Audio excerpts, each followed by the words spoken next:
if there are parents that come across the Telepathy Tapes podcast, or maybe they believe that their non-speaking child is telepathic, what are some resources or better methods that you can direct parents towards? Because we do, there are a lot of parents that listen to the podcast. I'm sure a good percentage of them are aware of the telepathy tapes. Yeah. I mean, the first thing that I would just say to parents is just because your kid isn't telepathic, or even if your kid isn't telepathic, it doesn't mean that they're not great. And it doesn't mean that they're not capable of great things. So that's just kind of my right out the gate. I want to say that. But Francie, what do Yeah. you have? This is on the off chance, this is my full speech brain coming out. On the off chance that your child is telepathic for whatever reason, right? Telepathy is far outside of my scope of practice. However, on the off chance that your child is telepathic, I'm still going to advocate that they have a way to communicate with more people than just their immediate family or whomever their telepathic person is.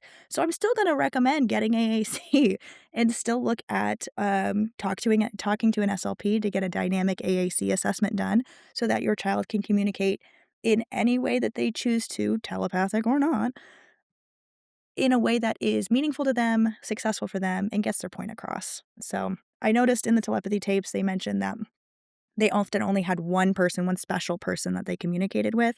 And as an SLP, I'm like, hey, we should communicate with autonomously, right? What we should say what we want, when we want, to whomever we want. And so that's what I'm focused on.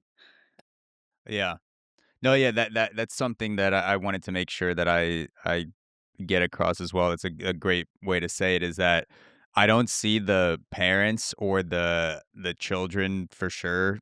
They're not at fault. I think like as I'm listening to the telepathy tapes, I if you are going to assign bad actors to someone, I think it's the people who are coming in with credentials that are using those credentials to traffic pseudoscience, and for the you know the host and producers for not doing their due diligence to do literally a quick 30-second Google search and be like, should we include the devil's advocate of like, what if this isn't telepathy? Mhm. Like, should we have an episode about that? Like the thousands of other resources on that. So yeah, I just want to say like I didn't sense any deceit from either a child or a parent. It's more, I think, the hope of the parent gets channeled and misdirected by other people who have false incentives. Yeah. I totally, like, echo that, and I this whole year that I've been learning about the telepathy tapes, and it has been taking up space in my brain rent free for a Yeah. full-blown year at this point, because those emotional appeals are strong. Like, it is really, really hard to kind of look directly in the face of pseudoscience when there is so much emotion attached. And I'm just saying that as someone who's passionate about their job.